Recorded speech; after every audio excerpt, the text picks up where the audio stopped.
ایک تو یہ ہے کہ ہمارے ڈومیسٹک سیکٹر میں بجٹ ڈیفیسٹ، جی مطلب یہ ہے کہ جو آمدن ہے گورنمنٹ کی وہ اس کے اخراجات سے بہت زیادہ ہے، اور آمدن زیادہ ہے یا اخراجات زیادہ ہیں؟ اخراجات زیادہ ہے، آمدن بہت کم ہے، ٹھیک ہے، بجٹ ڈیفیسٹ اس کی وجہ سے ہمارا ہو گیا ہے، صحیح، بڑا سگنیفیکنٹ ہے، اور اس کو اب کس طرح ہینڈل کیا جائے؟ اب دیکھیے، اب گھر کے اگر میں آپ کو مثال دوں، اگر ایک گھر میں آمدنی کم ہو اور اخراجات اس کے زیادہ ہوں اور کنسسٹنٹ لیول پہ زیادہ ہوں، تو وہ خاندان کیا کرتا ہے؟ وہ باہر سے بورو کرتا ہے، وہ اپنے یا گھر کا سامان بیچتے ہیں، اگر کوئی مجبوری یہ میں کہنے والی تھی، گھر کا سامان کچھ بیچتے ہیں، اپنے اخراجات کچھ کم کرنے کی کوشش کرتے ہیں، یا یہ سوچتے ہیں کوئی دوسری جاب واب کر لیں تاکہ آمدنی کے ذرائع بڑھ جائیں۔ ہم پاکستان کو بھی آپ اسی طرح لے لیں، کیونکہ خسارہ اتنا زیادہ بڑا ہوا ہے اس وقت، سننے میں یہ آ رہا ہے، سارے اینالسٹ کہہ رہے ہیں کہ یہ سال جب بند ہوگا تو شاید ہم 7% آف دا GDP، 7% ہماری جو گراس ڈومیسٹک پروڈکٹ ہے اس کا ہمارا خسارہ ہو جائے گا، سارے انڈیکیشنز یہ ہیں۔ اب اس کو کیسے کریں؟ آمدنی بڑھانے کے لیے ٹیکس لگائیں، ٹیکسز تو بڑھ نہیں رہے ہیں، آپ نے ابھی حال ہی میں دیکھا ہوگا جو ہمارا بجٹڈ ٹارگٹ تھا ٹیکس کا، اس میں بھی کوئی 300 ارب سے زیادہ کی کمی ہو رہی ہے، شارٹ فال ہو رہی ہے، تو آمدنی تو بڑھ نہیں رہی۔ نان ٹیکسز میں بھی زیادہ گنجائش نہیں ہے بڑھانے کی۔ لیکن قطع کلامی کی معذرت ڈاکٹر صاحبہ، اس کے اندر ایک تاثر ہے، ہو سکتا ہے کہ آپ اس سے متفق نہ ہوں، یہ بھی کہا جاتا ہے نجی محفلوں میں کہ جو تاجر برادری ہے پاکستان کی، بالخصوص پنجاب کی جو تاجر برادری ہے، اس کی پاکستان مسلم لیگ نواز کے ساتھ بڑی پرانی الائنمنٹ ہے، ظاہر ہے آپ 10 سال آپ کی حکومت رہی ہے وہاں پہ، تو اس کی وجہ سے بھی کچھ ابہام پائے جاتے ہیں ان کے ذہنوں میں، اور وہ لوگ بھی کچھ ایسی کشمکش میں ہیں کہ ان کو یہ اطلاعات ملتی ہیں کہ شاید یہ بجٹ بھاری پڑ جائے گا خان صاحب کی حکومت کے اوپر، تو شاید نون لیگ کو دوبارہ کوئی موقع مل جائے گا اقتدار میں آنے کا، تو اس کی وجہ سے بھی تحریک انصاف کی حکومت اور تاجر برادری کے درمیان وہ باہمی اعتماد اور ورکنگ ریلیشن بن نہیں پا رہی جو ملکی معیشت کے پہیے کو آگے بڑھانے کے لیے نہایت ضروری ہوتی۔ کیا کہیں گی اس پہ؟ دیکھیے، یہ پالیٹکس تو اس میں جو بھی ہوگی وہ ہوگی، لیکن بس سوچنے کی بات یہ ہے کہ یہ جو پرابلم ہے یہ ہماری آج کی اور کل کی پرابلم نہیں ہے، یہ کنسسٹنٹلی سالہ سال سے چلتی چلی آ رہی ہے، تو یہ ایک سٹرکچرل پرابلم ہے پاکستان میں۔ ہم اپنے وسائل سے زیادہ ایز اے نیشن خرچ کر رہے ہیں، ڈومیسٹکلی بھی اور ایکسٹرنل بھی، یعنی جو ہماری انکم ہے ہماری ایکسپورٹ سے، وہ ہماری امپورٹ کا جو ہمیں خرچہ کرنا پڑتا ہے وہ اس سے کنسسٹنٹلی کم رہی ہے، تو یہ خسارے ہم نے ہماری اکانومی کو برے حال پہ لے آئے ہیں۔ اب یہ آپ نے بات کی مہنگائی کیوں ہوئی؟ مہنگائی ہونے کا تین بڑی وجوہات کلیئرلی بتاتی ہوں۔ ایک تو اس لیے ہوتی ہے مہنگائی جب میکرو اکانومی پہ ہوتی ہے کہ جو یہ جو بجٹ خسارہ میں آپ کو بتا رہی ہوں، وہ جب کم ہوتا ہے تو آپ بورو کرتے ہیں، آپ قرضے لیتے ہیں، وہ قرضے آپ کے اوپر سستے تو پڑتے نہیں ہیں۔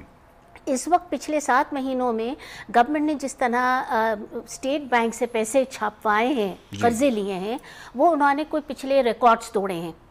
آلریڈی ہمارا 6 مہینے کے اندر جو بجٹ ڈیفیسٹ تھا وہ 1 ٹریلین سے زیادہ ہے، یعنی 1000 بلین سے زیادہ، 1000 ارب سے بلین سے زیادہ ہمارا خرچہ رہا ہے، ڈیفیسٹ رہا ہے، جس کی وجہ سے اسٹیٹ بینک سے بورو کیا گیا۔ اور بورو اسٹیٹ بینک سے کیسے کرتے ہیں؟ وہ نوٹ چھاپتے ہیں، وہ نوٹ چھاپتے ہیں تو آپ کے پاس مہنگائی کا ایک بہت ہی بڑا، جسے کہنا چاہیے اس کی بڑی انفلیشنری امپیکٹ ہوتا ہے، وہ مہنگائی بڑھاتا ہے۔ دوسرا بڑی وجہ مہنگائی بڑھانے کی یہ ہے۔ قطع کلامی کر رہا ہوں، کیا کرنا چاہیے تھا ان کو اس صورتحال میں؟ اگر آپ ہوتی، وزارت خزانہ آپ کے پاس ہوتی، تو آپ کیا کرتی کہ جس سے یہ نہیں ہوتا جو ہو گیا؟ دیکھیں میں آپ کو بتاتی ہوں، اس وقت ہمیں دیکھیں نا، بورو تو اس لیے آپ نے زیادہ کرا کہ آپ کی انکم نہیں بڑھ رہی تھی اور آپ کے ایکسپینڈیچر آپ کٹ بیک نہیں کر پا رہے تھے۔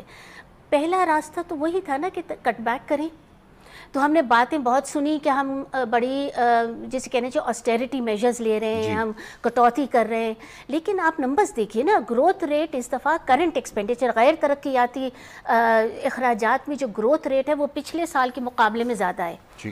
ہاں، آپ نے وہ نہیں کر پائے، آپ باوجود اس کے کہ بڑی محنت کری آپ نے، آپ سے وہ ہو نہیں پایا موجودہ حکومت سے۔ پھر اس کے ساتھ آپ نے کیا کیا؟ ڈیولپمنٹ کو کاٹ دیا۔ اب ڈیولپمنٹ کے اس کے اپنے نیگیٹو اثرات ہوتے ہیں، وہ میں آپ کو بھی 2 منٹ میں بتانے والی ہوں. دیکھیے وہ اس سے اکنامک گروتھ پہ بڑا فرق پڑتا ہے.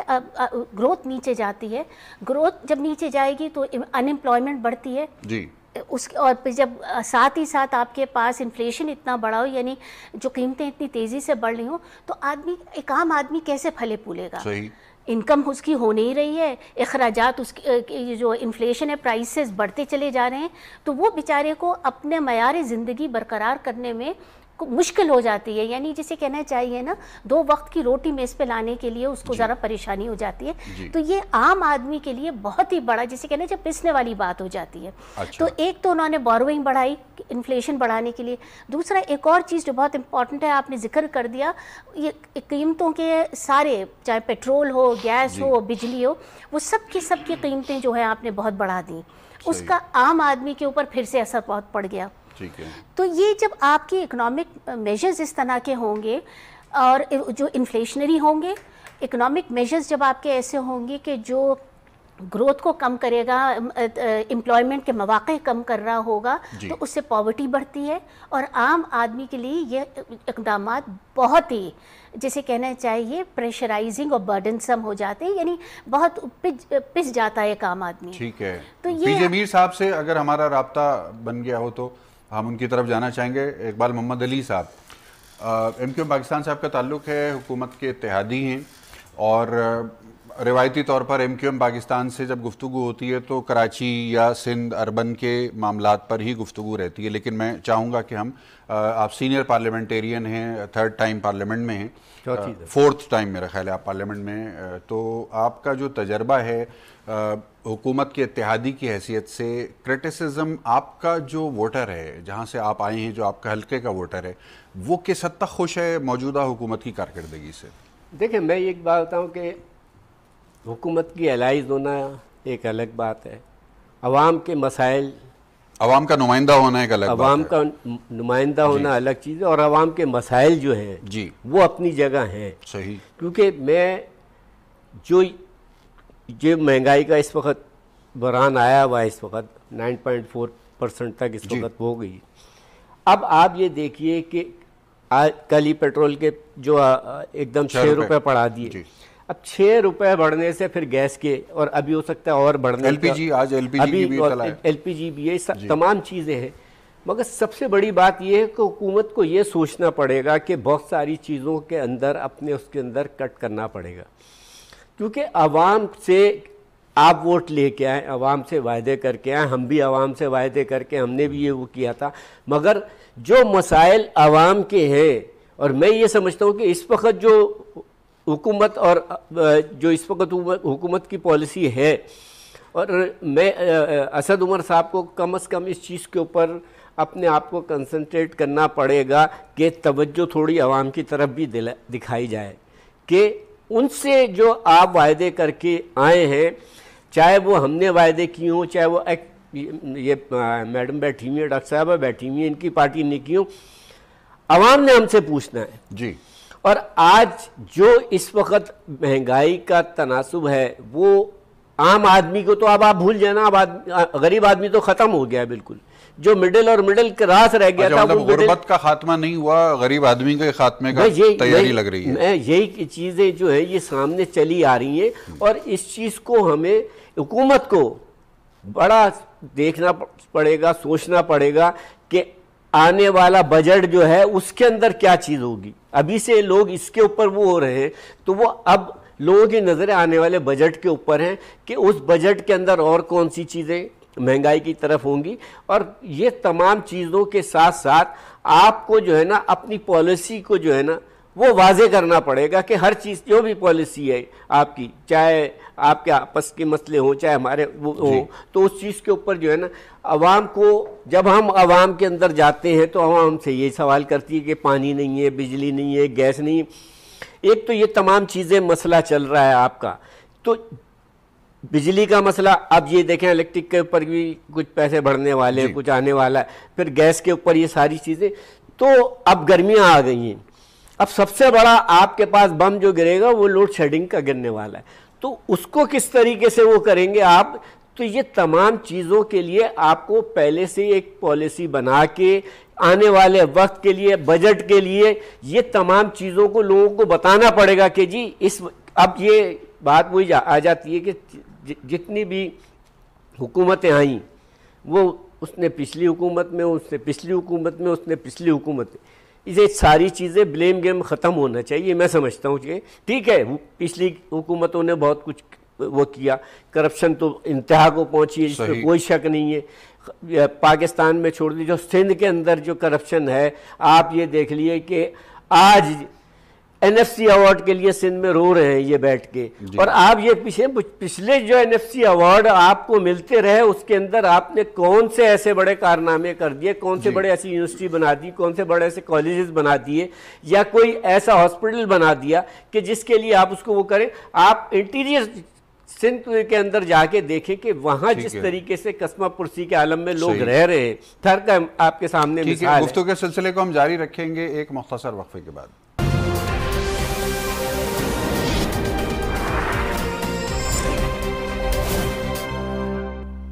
وقفے کے بعد خوش آمدید. ڈاکٹر عائشہ غوث پاشا، پاکستان میں جو ورکنگ ہے حکومت کی، اس میں منتخب نمائندوں کے ساتھ، پارلیمنٹ کے ساتھ، کابینہ کے ساتھ ایک اہم ترین کردار ہوتا ہے بیوروکریسی کا. ہر ڈپارٹمنٹ کا ایک پورا ہائرارکل اسٹرکچر ہوتا ہے جس کی سربراہی سیکٹری صاحب کرتے ہیں، اور ان کے نیچے ایک پوری چین ہوتی ہے کمانڈ کی. اور یہ بات بھی عوام کے علم میں ہے کہ بیوروکریسی ہی دراصل ذمہ دار ہوتی ہے فائل ورک، پیپر ورک اور کافی حد تک پالیسی میں انپٹ دینے کی بھی. جو حالات حاضرہ ہیں یا حالات و واقعات ہیں اس کا ڈیٹا بھی بیوروکریسی ہی فراہم کرتی ہے. تو بیوروکریسی تو پاکستان کی وہی ہے جو آپ لوگ چھوڑ کر گئے تھے. اب ایسا کیوں لگ رہا ہے کہ وہ بیوروکریسی انڈر پرفارم کر رہی ہے، یا شاید اس بیوروکریسی کو وہ کوپریشن نہیں دے پا رہے ہیں حکومت کو، اپنے پولیٹیکل باسز کو جو روایتی طور پہ وہ دیتے رہے ہیں یا ان کو دینا چاہیے؟ اس کی کیا وجوہات لگتی ہیں آپ کو؟ دیکھیے آپ بالکل ٹھیک بات کر رہے ہیں. بیوروکریسی اصل میں ٹیکنیکل ونگ ہوتا ہے گورنمنٹ کا، جو سارا کام کرتا ہے، پیچھے سے سارے فائل ورک ہے، implementation strategies, even policy input. Even policy inputs. Problem اب کیا ہوئی ہے آف لیٹ؟ ایک تو سب سے بڑی پرابلم جو میں سمجھتی ہوں کہ موسٹ امپورٹنٹ ہے وہ یہ نیب کا رول ہے.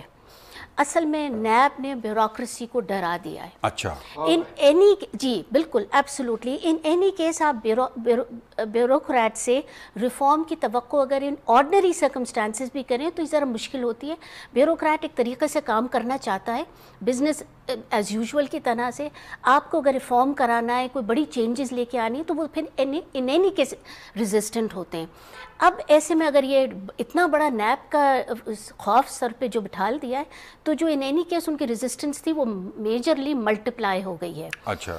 تو وہ تو کوئی بھی اس فائل ورک کرنے کو تیار نہیں ہے، کوئی بھی انیشیٹو لینے کو تیار نہیں ہے. ان فیکٹ ایک تو یہ بالکل جسے کہنا چاہیے کرپلنگ ہو گیا یہ نیب کا افیکٹ. ایک دوسرا میں یہ سمجھتی ہوں جو اس وقت کرنٹ حکومت ہے ان کا لیک آف پالیسی ڈائریکشن. دیکھیں نا، لیڈرشپ کو کوئی نہ کوئی بیوروکریسی کو پش کرنا پڑتا ہے، ڈائریکشن دینا پڑتا ہے. یہ معاملہ ہے، اس کو اس طرح آپ ریزالو کرنے کی کوشش ہے، یہ ہم چاہتے ہیں، وہ بھی نہیں ہے. اس کی بڑی وجہ یہ ہے کہ یہ گورنمنٹ جو ہے وہ کنفیوزڈ ہے. میں یہ بھی لفظ استعمال کر لوں گی کہ انکمپٹنٹ ہے. اور امیچور تو تھی. پہلی دفعہ بہت سارے لوگ آئے ہیں کم از کم صوبوں میں اور باقی جگہوں پہ. تو جب یہ تین فیکٹرز ملٹیپلائی ہو جائیں کہ لیڈرشپ جو ہے جو وہ انیکسپیرینسڈ ہو، انکمپٹنٹ ہو، بغیر کسی ہوم ورک کے ہو، یعنی پالیسی ڈائریکشن نہ ہو، ساتھ ساتھ بیوروکریسی کے سر پہ جو ہو نیب کا سلسلہ ہو، تو پھر تو یہ تو ریسیپی ہے کہ کچھ بھی چیز آگے نہیں بڑھے گی. اچھا ٹھیک ہے. ڈاکٹر صاحب ایک اور ضمنی سوال ہے پنجاب سے متعلق. پچھلے دنوں ہم نے دیکھا کہ 18 مارچ کو ایک نوٹیفیکیشن جاری ہوا اور جس کے مطابق اس وقت جو وزیر اعلیٰ پنجاب ہیں ان کے اسپوکس پرسن، ترجمان جناب شہباز گل صاحب کو ایک اختیار خصوصی دیا گیا کہ وہ پبلک سروس ڈلیوری کے تناظر میں جتنے بھی پنجاب کے گورنمنٹ ڈپارٹمنٹس ہیں ان کی اوور سائٹ کرنے کا ان کو اختیار دے دیا گیا. بعض لوگوں کی انٹرپریٹیشن یہ ہے کہ ان کو عملی طور پر وزیر اعلیٰ کے برابر اختیارات دے دیے گئے ہیں.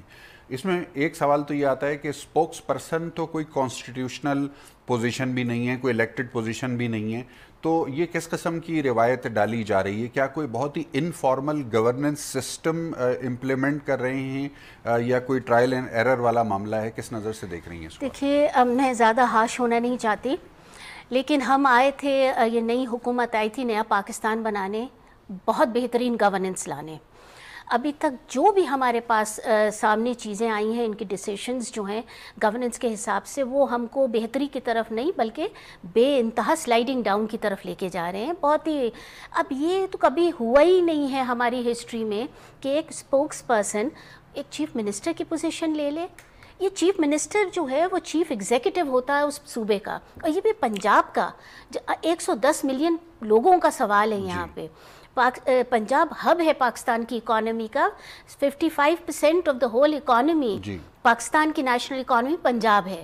اب اس پہ اگر آپ اس طرح سے یہ رد و عمل ہو رہا ہے، ایک تو پہلے بھی پاور سینٹرز بہت سارے تھے، شروع ہی سے جب ہم آ رہے ہیں تو دیکھ رہے تھے کہ چیف منسٹر صاحب ایفیکٹو اتنے نہیں تھے، نئے بھی تھے، اور شاید کچھ ان کی کلیئرٹی میں بھی مشکل تھی اور کمپٹنس میں بھی مشکل تھی، اور ان کی ریٹ ان کو اسٹیبلش کرنے میں بھی مشکل ہو رہی تھی۔ بٹ اس کے ساتھ ساتھ پاور سینٹرز ابھی بھی ملٹیپل ہیں، چاہے وہ گورنر کی پوزیشن ہو، وہ اسپیکر آف دی اسمبلی کی پوزیشن ہو، اور بھی ملٹیپل سینٹرز تھے۔ وہ چیز میں آپ نے اور مزید ایک اور چیز ایڈ کر لی جو کہ پاکستان کی ہسٹری میں میرے تو خیال سے انپریسیڈنٹڈ ہے۔ ایک naan elected, naan executive position, ایک نان کو آپ نے اتنے زبردست پاورز دے دیے۔ تو پنجاب کا صوبہ تو جو ہمارے زمانے میں ٹیک آف کر چکا تھا، وہ تو میرے خیال سے کریش لینڈنگ کے سٹیج پہ آ گئے ہیں۔ اچھا، اور یہ بڑا افسوس ہوگا۔ لیکن ڈاکٹر صاحب یہ بھی کہا جاتا ہے کہ آپ کا جو دور تھا اس میں حمزہ شہباز شریف صاحب de facto chief minister Punjab تھے، حالانکہ اس وقت ان کے پاس کوئی صوبائی ٹائٹل تو نہیں تھا۔ دیکھیں میں آپ کو ایک بات، یعنی وہ بغیر نوٹیفیکیشن کے وزیر اعلیٰ تھے؟ نہیں، میں آپ کو بتاؤں، میں بہت کلوزلی انوالو تھی۔ ابھی میں کوئی پولیٹیکل اسٹیٹمنٹ نہیں کہہ رہی ہوں، میں سچ بات بتا رہی ہوں آپ کو۔ بہت میں کیونکہ کلوزلی انوالو تھی گورنمنٹ کے ساتھ، کرٹیکل جو ڈیسیشنز تھے وہ chief minister himself was taking it. In fact وہ ہر چیز میں انوالو تھے۔ اچھا، اس حد تک انوالو تھے کہ ہمیں یہ لگتا تھا کہ ذرا جیسے کہنا ہے ٹو مچ مینجمنٹ کی طرف تھے، تو he was totally in charge. اور اس کا نتیجہ یہ نکلا کہ ان کی ٹیم بھی الرٹ تھی۔ یعنی ہمیں یہ یاد ہے، ہم تو اتوار کے دن بھی میٹنگز پہ جایا کرتے تھے، ہمیں یہ یاد ہے کہ ہمیں ڈیڈ لائنز دی جاتی تھیں، اور ہمیں جیسے کہنا چاہیے تھا ایز منسٹرز اور ایز ڈپارٹمنٹس ہم تو بالکل الرٹ ہو کے سب دل لگا کے کام کر رہے تھے۔ تو یہ ہو سکتا ہے حمزہ شہباز شریف ہو، وہ پولیٹیکل سائڈ دیکھ رہے تھے، جو ڈیلیوری سائڈ تھی، ایگزیکٹو سائڈ تھی، وہ بالکل میرے دماغ میں کوئی ڈاؤٹ نہیں ہے کہ وہ چیف منسٹر ہمسیلف۔ اچھا، یعنی حمزہ شہباز صاحب کوئی میٹنگز وغیرہ آپ لوگوں کی نہیں کنڈکٹ کرتے تھے؟ دیکھیں پولیٹیکل سائڈ الگ ہے، اچھا، ڈیلیوری آف سروسز بالکل الگ چیز ہے۔ ڈیلیوری کا چارج چیف منسٹر اپنے آپ سنبھالتے تھے along with his team، صحیح، اور اسی طرح کام ہوتا تھا۔ اور جس طرح لگ کر ہم نے کام کیا، آپ کو میں بتاؤں انڈیپینڈنٹ اکانومسٹ ہی کہتے ہیں، جب ہم نے چھوڑا تھا تو تقریباً 6% گروتھ تھی پنجاب کی اکانومی کی۔ ٹھیک ہے، اور کہ ڈیولپمنٹ ایکسپینڈیچر ہم اس کو جو ہمارا بجٹ تھا وہ 635 بلین کا تھا، جو اسپینڈنگ ہوئی وہ 460-70 بلین کی تھی۔ اب وہ صوبے کا بجٹ جو ہے وہ 238 ہے، اور اس میں جو خرچہ ہوا ہے وہ اس سے بہت کم ہے۔ اچھا، اب اسی ایک تناظر میں ایک آخری سوال بھی میں آپ سے کر لوں، جنوبی پنجاب صوبہ بنتا ہوا نظر آ رہا ہے آپ کو؟ دیکھیے جنوبی پنجاب کے صوبہ کے سلوگن کے اوپر تو بڑی پالیٹکس کھیلی گئی ہے، اور کیونکہ کسی سے بھی زیادہ ان کو انتظار ہے آپ کے برابر میں جو بیٹھے ہیں جنوبی پنجاب صوبہ بننے کا۔ میں آپ کو سچ بتاؤں، مجھے نہیں لگتا کہ گورنمنٹ بھی صوبہ بننا چاہ رہے ہیں، آپ کو نہیں لگتا؟ ہزارہ بھی بننا چاہیے اور صوبے بننے چاہیے، اس میں کوئی حرج نہیں۔ میں آپ کی طرف آتا ہوں پورا سوال لے کے، مجھے نہیں لگ رہا کہ عنقریب ایسی کچھ بھی ہونے والا ہے۔ اور یہ سب پالیٹکس کی باتیں تھیں کہ یہ ساؤتھ پنجاب کو یہ ڈپریویشن ہے، یہ وہ، اور ہم آن کے بڑا تیر مار دیں گے۔ دیکھتے ہیں کیا ہو رہا ہے، وہ تو پورے صوبے کا کو اس وقت ڈاؤن جا رہے ہیں وہ، لیکن مجھے صوبہ بنتا ہوا اگر گورنمنٹ سنسیئر ہوتی، میں دل سے چاہتی ہوں کہ جب گورنمنٹ جو بھی، لیکن لوگوں سے جماعت کے سربراہ نے باقاعدہ آفر کیا تھا ہم کوآپریٹ کریں گے فلور آف دا ہاؤس پہ کہ ہم تیار ہیں آپ کو مطلوبہ سپورٹ دینے کے لیے۔ ہم تو بالکل کہہ رہے ہیں، ہم کہہ رہے ہیں کہ آئیے، آپ کا وعدہ تھا آپ کریں، اور اگر اس سے بہتری آ رہی ہے تو چلیں، ہم آپ کا ساتھ دیں گے۔ لیکن آپ کا حکومت کی کنوکشن پہ آپ کو بھروسہ نہیں ہے کہ وہ یہ کرنے جا رہے ہیں؟ Major doubts. ٹھیک ہے، تو ملک کی معیشت کو سہارا دینے کے لیے کیا اب عوام کو 5 سال انتظار کرنا پڑے گا، کسی نئی حکومت کے آنے کا انتظار کرنا پڑے گا، یا کوئی اصلاح احوال درمیان میں ہو سکتے ہیں؟ دیکھیے، 208 ملین پاکستانیوں کی خاطر جی میری دل کی خواہش یہ ہے، اور جب یہ حکومت بنی تھی تو اپوزیشن نے بھی یہی بات کہی تھی، آپ آگے بڑھیں، ہم آپ کا ساتھ دیں گے۔ ہم نے چارٹر آف دی اکانومی کی بھی بات کری کہ آپ چلیں، بہت ساری اسٹرکچرل پرابلمز ہیں، مل بیٹھ کے سلجھاتے ہیں، اور پاکستانیوں کی 208 ملین پاکستانیوں کے بارے میں سوچتے ہیں اور وہ اقدامات اٹھاتے ہیں جو عام آدمی کی زندگی میں بہتری لے کر آئیں۔ ہم نے تو شروع سے یہ کہا تھا، لیکن اور ہم ابھی بھی چاہتے ہیں کہ یہ گورنمنٹ جو ہے گیئر اپ ہو جائے۔ بہت ہو گیا انیکشن، جی بہت ہو گیا کنفیوژن، بہت ہو گیا لیک آف ہوم ورک تو بالکل تھا، لیکن میں یہ کہہ رہی ہوں کہ اگر بے شک لیک آف ہوم ورک اس وقت تھا، اب تو آئے ہوئے 7 مہینے ہو گئے، اب کتنے عرصہ اور لگے گا معاملات سلجھانے کے لیے؟ ہم چاہتے ہیں کہ آگے بڑھیں، لیکن اس وقت جو آثار نظر آ رہے ہیں، اب بھی IMF جا رہے ہیں، اچھے پیکج جا رہا ہے، برا پیکج جا رہا ہے، کوئی سگنلنگ ٹھیک آ نہیں رہی، ابھی کلیئرٹی ابھی بھی نہیں نظر آ رہی کہ ہو رہی ہے۔ تو for the sake of 207 million people ہم ان کو گڈ لک کہتے ہیں، اور یہ بھی کہتے ہیں آگے بڑھیں، لیکن جو ابھی تک عمل درآمد ہوا ہے، جو باتیں سامنے نظر آئی ہیں، اس سے آپ مطمئن نہیں؟ اس سے ہمیں کوئی مطمئن ہونے کے کسی بھی ایسپیکٹ پہ، نہ ایکسٹرنل اکاؤنٹ میں، نہ ڈومیسٹک اکاؤنٹ میں، نہ گروتھ میں، نہ روزگار بنانے کے لیے، اور نہ غریب آدمی۔ آپ نے ابھی بات کی کہ عام آدمی کی، جو انہوں نے سوشل پروٹیکشن پروگرام لانچ کیا ہے، وہ لگتا یہ کہ ان کی کوئی لمبی سی وش لسٹ ہے، بے انتہا وعدے ایز آلویز کر دیے ہیں، اس پہ کیسے عمل درآمد ہوگا، اس کے لیے وسائل کہاں سے آئیں گے، کون ڈیلیور کرے گا، کوئی کلیئرٹی ایز آلویز نہیں۔ یہ سب سے بڑا سوال ہے۔ پی جے میر صاحب السلام علیکم۔ وعلیکم السلام جناب علی، ملک کی معیشت پر گفتگو ہو رہی ہے، حالیہ سروے کا ذکر ہوا، 9.4% تک مہنگائی کی شرح بڑھ چکی ہے، بتایا جا رہا ہے کہ یہ پچھلے 5 سالوں کی بلند ترین سطح ہے۔ امید کی کوئی کرن نظر آتی ہے آپ کو؟ آپ کس طرح سے اس صورتحال سے باہر نکلتے ہوئے دیکھ رہے ہیں موجودہ حکومت کو؟ دیکھیں، ہم ہر وقت یہی بات کرتے ہیں کہ جی معیشت چلی گئی ہے، ہم بات کرتے ہیں کہ بھائی وہ ایک عام آدمی کو ایک ریلیف نہیں ملا۔ جی کبھی سوچا آپ نے کہ آپ تو ٹیکس دینے کے بالکل روادار نہیں ہیں، لائق بھی نہیں ہے۔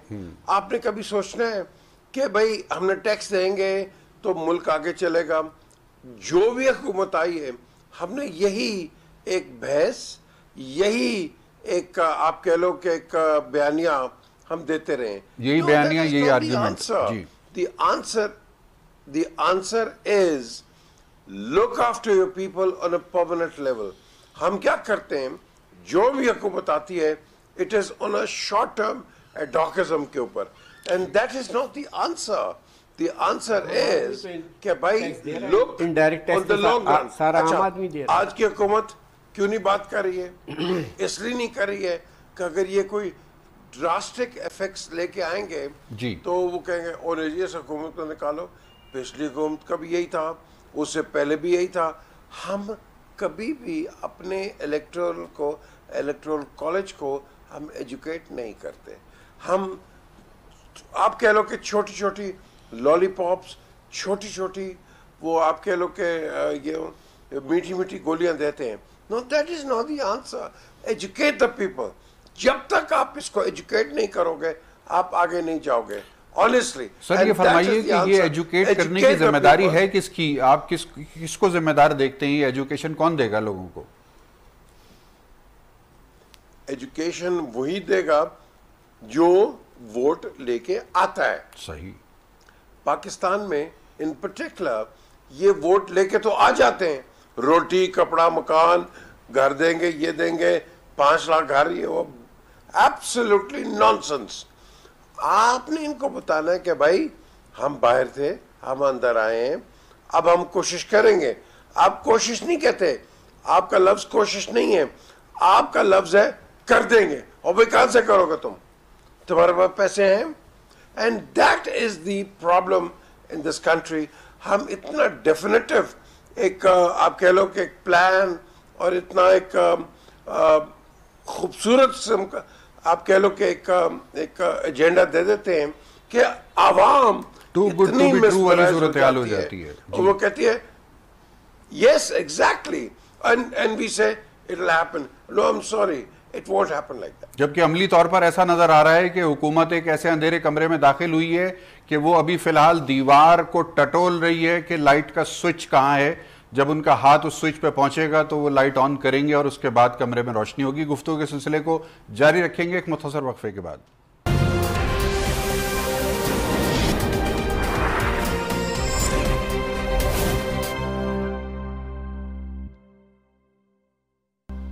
وقفے کے بعد ایک مرتبہ پھر خوش آمدید. اقبال محمد علی خان صاحب رکن قومی اسمبلی پاکستان کے ایم کیو ایم کی نمائندگی کرتے ہیں. اقبال صاحب, پاکستان کو اس وقت سب سے بڑا چیلنج جو ہے وہ معیشت کا ہے. آپ کا تعلق کراچی سے ہے. کراچی کے بارے میں یہ بات سب جانتے ہیں کہ پاکستان کا اکنامک ہب ہے اور کراچی میں فائنینشیل یا اکنامیکل ایکٹیویٹیز کی جتنا بڑھاوا ہوتا ہے اتنا ملک کی معیشت میں اس کا کنٹریبیوشن ہوتا ہے. اس وقت کیا صورتحال ہے کراچی میں؟ بتایا گیا ہے کہ وزیر اعظم نے کراچی پیکیج کا وعدہ کیا ہے. یہ کوئی فیشن بن گیا ہے کہ جب بھی کوئی نیا وزیر اعظم کراچی جاتا ہے تو وہ ایک کراچی پیکیج کا اعلان کرتا ہے, بعد میں پھر اس کے اوپر عمل درآمد کتنا ہے کیا ہے اس کے بارے میں تو زیادہ پتہ نہیں لگتا. کیا کہیں گے اس کے اوپر؟ دیکھیں, یہ بات آپ نے صحیح کہی کہ جب بھی جو بھی گورنمنٹ آئی اس نے آگے کراچی کے اوپر بات کی, پیکیج کا اعلان کیا, مگر اس کے بعد کوئی اس کے اوپر عمل نہیں ہوا. جی. اور میں یہ سمجھتا ہوں کہ اس وقت جو عمران خان صاحب وزیر اعظم پاکستان جو ہیں کراچی میں مختلف دورے جلسے کرتے رہے اور وہاں پہ انہوں نے باقاعدہ لوگوں کو ہوپ دلا کے آئے تھے کہ ہم یہاں پہ کراچی پیکیج دیں گے. جی. اب 162 ارب روپے کا انہوں نے جو کراچی پیکیج دیا اس کے اندر بہت ساری چیزیں ہیں کہ ایجوکیشن کا مسئلہ بھی, حیدرآباد یونیورسٹی کا بھی انہوں نے افتتاح کرنا ہے, وہ بھی ہے, پھر سیوریج کا مسئلہ ہے, پانی کا مسئلہ ہے, K4 کا مسئلہ ہے کہ جو کہاں تھا وہ پہلے 22 ارب پہ تھا, اس وقت پتہ نہیں کتنے اس کے اوپر چلا گیا. اور یہ کام جو ہے, اور میں یہ سمجھتا ہوں کہ سندھ گورنمنٹ کا سب سے بڑا المیہ یہی رہا ہے کہ وہ انہوں نے آج تک کراچی چھوڑ دے پورے سندھ کے اندر کوئی ایک کام ایسا کیا وہ بتا دیں, اور جس کی وجہ سے اس وقت کراچی اور سندھ کے اندر بے روزگاری, معیشت کے جو حالات ہیں وہ آپ دیکھ لیں, ٹرانسپورٹ کے حالات ہیں وہ دیکھ لیں آپ. اب عمران خان صاحب نے آ کے جو اعلان کیا ہے, میں یہ سمجھتا ہوں کہ اس اعلان کو اس کے اوپر امپلیمنٹ کرنا ان کے لیے بہت ضروری ہو جائے گا, کیونکہ کراچی کے عوام نے آپ کو ووٹ دیے اور آپ کے لوگ وہاں سے 14 نشستیں ہیں وہاں پر الیکٹڈ ہو کے آئے, چاہے دیے ہیں چاہے جو بھی ہوا ہے. بہرحال اب آپ کو وہاں پہ کر کے دکھانا پڑے گا جہاں کہ عوام, کراچی کے عوام مطمئن ہو. اس وقت حالات یہ ہے کہ لوگ پانی کو, سیوریج کا سسٹم, اب جو کام میئر کراچی کا ہونا چاہیے وہ اٹھا کے آپ سندھ گورنمنٹ کے منسٹر صاحب کے پاس ساری چیزیں موجود ہیں. تو آپ نے جب تک, اور سب سے بڑی بات یہ ہے کہ رضا بھائی, جب تک آپ بلدیاتی نظام, بلدیاتی سسٹم, یا تو پورے پاکستان میں ایک سسٹم کر دیں, بلدیاتی سسٹم جو ہے نا وہ ایک سسٹم ہو جائے.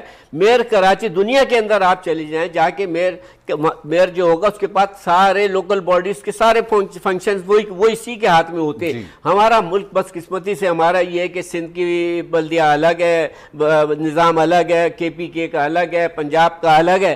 تو یہ چیزیں جو ہیں جس کی وجہ سے اس وقت سندھ کے اندر اور خاص طور پہ کراچی کے اندر, اور ابھی آپ نے ایک بات کی تھی ڈاکٹر صاحبہ سے کہ جی صوبے, میں کہتا ہوں صوبے بننے چاہیے, ایک نہیں 8 صوبے بنائیں آپ, تاکہ انتظامی یونٹس آپ کے پاس وہ ہو, تاکہ جو آپ جو اس وقت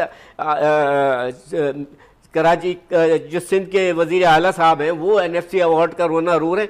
ارے آپ NFC ایوارڈ, اس سے پہلے NFC ایوارڈ میں آپ نے کیا کر کے دکھایا؟ اب یہ بتا دیں, کوئی ایک چیز بتا دیں کہ آپ نے NFC ایوارڈ کا پیسہ ملا آپ نے یہاں پہ. اب آپ دیکھیں نہیں, لیکن اس میں تو غریبوں کا بڑا خیال کیا, فالودے والے کے اکاؤنٹ میں سے 8 ارب نکل آئے, غریب آدمی تو تھا وہ. یہی تو ساری چیزیں ہیں. وہ فالودے والا کہہ رہا ہے کہ بھائی مجھے تو پیسہ بتا دو میرے اکاؤنٹ میں رکھا کب تھا یہ. اگر اس کو یہ پتا ہوتا تو وہ پہلے ملک چھوڑ کے چلا جاتا ہے کہ فالودہ نہیں بیچتا وہ. مگر دوسری بات یہی ہے کہ رضا بھائی, جب تک کہ آپ ہر اس چیز کو امپلیمنٹ نہیں کریں گے. ان جو آج یہ مسائل جو وہاں پہ ہیں اس وقت کراچی شہر کے اندر, سندھ کے اندر خاص طور پہ, پورے سندھ کے اندر کوئی ایک شہر ایسا بتا دیں, سندھ کا نواب شاہ لاڑکانہ دادو ہے, کوئی سا بھی سکر ہے, کہ اب ایک وہ جو انہوں نے کارڈیو ہاسپٹل بنا دیا صرف اسی کو رونا روتے ہیں, اور وہ بھی اس میں بھی کوئی اتنا کوئی ایسے نہیں, پہلے سے وہ بنا ہوا تھا, اس کو اناگریشن کرنے کے بعد اس کو تھوڑا سا آپ نے وہ کر دیا, مگر ہم کہتے ہیں اور بننے چاہیے. یہ تمام مسائل کا حل جو ہے اس وقت آج آپ دیکھیں میٹرک کے امتحانات ہو رہے ہیں اور آپ کی میڈیاز کے اوپر تمام چیزیں چل رہی ہیں کہ اسکولوں کی حالات کیا, اس گرمی کے اندر جو بچے وہاں پہ امتحانات دے رہے ہیں, اور جو ایجوکیشن کا بیڑا غرق ہے. ایجوکیشن منسٹر صاحب کو تو شرم سے مر جانا چاہیے کہ ابھی انہوں نے جو اساتذہ نے وہاں پہ ہڑتال کی, ان کے اوپر لاٹھی چارج, ان کے خواتین کے اوپر اور آنسو گیس, اور یہ تمام چیزیں جو ہیں یہ کس کے کام, یہ حکومت سندھ جو ہے اور لوکل باڈیز کا جو آپ کا نظام ہے اس کو صحیح کر دیں. آگے آپ کے الیکشن قریب آ رہے ہیں لوکل باڈیز کے, جو اختیارات میئر کے ہیں میئر کو اختیارات دے دیں. یہ تمام چیزیں, میری چیف جسٹس آف پاکستان سے بھی اپیل ہے کہ آپ کے پاس پٹیشن پڑی ہوئی ہے 140A کے تحت کہ میئر کراچی کو پاور دیے جائیں. آپ نے میئر کراچی کے تمام کے تجاوزات یہ تمام تو ان کے کہنے پہ وہ ہو گئے. اب آپ نے یہ الیکشن کرائے تھے لوکل باڈیز کے, یہ جو اختیارات ہیں میئر کے یہ آپ دیں. ہم پھر آپ سے پھر عوام اور لوگ ہم سے وہ سوال کر سکتے ہیں کہ جی اب بتائیے اب آپ کو کس چیز کی ضرورت ہے, تمام چیزیں آپ کے پاس ہے, ساری چیزیں. ایک چیز ذرا بھائی اور میں آپ کی طرف دوبارہ آتا ہوں. پی جے میر صاحب ایک سوال ہے, تھوڑا دو فولڈ ہیں اس کویسچنز کی. پہلا تو جنوبی پنجاب صوبے کے حوالے سے کافی معاملات ڈسکس ہوتے رہتے ہیں. چھوٹے صوبے یا اسمالر ایڈمنسٹریٹو یونٹ بنانے کی دلیل میں بہت ساری باتیں ہوتی ہیں. اب اس کا جواب دیجیے گا, لیکن اس تناظر میں دیجیے گا کہ جو ملک کی معیشت کی بگ پکچر ہے اس میں ہمیں نظر یہ آتا ہے کہ ہمیں کسی ڈاؤن سائزنگ یا رائٹ سائزنگ کی طرف جانا چاہیے. تو ایسے میں چھوٹے یونٹس بنا کر کیا ہم ڈاؤن سائزنگ یا رائٹ سائزنگ کے برخلاف جا کر اپنے اخراجات کو مزید بڑھا تو نہیں لیں گے؟ دیکھیں, آپ بڑے یونٹ بنا لیں, چھوٹے یونٹ بنا لیں, جو میرے بھائی نے ابھی بات کی ہے, he has hit the nail on the spot. جی, ہم ہر چیز ایک ایڈوکزم پہ چل رہے ہیں. آپ ایک ٹانکا پٹی کے ساتھ اس ملک پہ چلا رہے ہیں. یار آپ لانگ ٹرم پہ چلو, ہم لانگ ٹرم پہ نہیں چل رہے. کیوں؟ کیونکہ جینیٹک پرابلم یہ ہے رضا, جینیٹک پرابلم یہ ہے کہ جو مرضی آپ کر لو, میں ایک کا ڈیبیٹ کر لوں گا, دلائل دے دوں گا, anybody else. بات یہ ہے کہ آپ کا الیکٹورل سسٹم ہی کرپٹ ہے. جب آپ کا الیکٹورل سسٹم ہی کرپٹ ہے کہ جس میں آپ پیسہ دے کے ووٹ لو گے, تو I'm sorry, you will not ever move forward. یہی وجہ ہے کہ ہمارے ملک کے اندر کوئی چیز نہیں چلتی. اب انہوں نے ایک بات کی, بڑی انٹرسٹنگ بات کی اور امپورٹنٹ بات کی, کہ لوکل گورنمنٹ کو آپ نے کوئی امپورٹنس دی نہیں ہے. آج نہیں, پہلے بھی نہیں دی. لوکل گورنمنٹ کو جب آپ امپورٹنس نہیں دیں گے تو آپ مجھے بتا دو آپ کیا ڈیلیور کرو گے؟ کوئی نہیں ڈیلیور کر سکتے. ہم کیا کرتے ہیں کہ جو بھی حکومت آئے گی اس کو پتہ ہی نہیں ہے کہ میں نے کیا کرنا ہے, پاور اس کے پاس ہے نہیں ہے, وہ نعرے لگا دے گا میں یہ کروں گا, میں وہ کروں گا. It doesn't happen. Local government کو جب آپ امپاور نہیں کرو گے آپ آگے نہیں چلتے.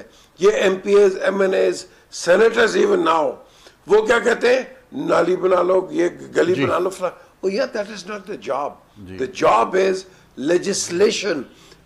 لوکل گراؤنڈ لیول کے اوپر آپ نے ان لوگوں کو رسپانسبلٹی دینی ہے جو میں سمجھتا ہوں کہ آپ ٹوٹلی نگلیکٹ کر رہے ہو.